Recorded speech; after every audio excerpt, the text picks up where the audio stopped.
Hello everyone, how are you doing? This is MD Tech here with another quick tutorial. In today's tutorial, I'm going to show you guys how to change the default home launcher app on your Samsung Galaxy smartphone.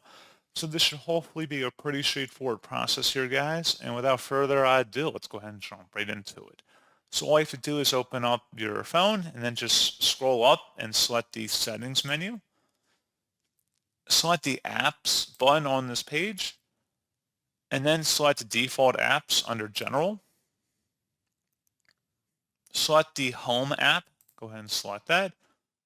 And then if you have multiple home apps in here, just select the other one from the list that you want to change it to. And that's all you have to do.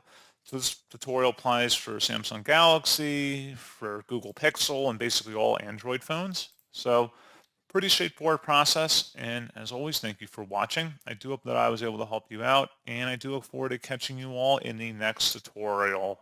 Goodbye.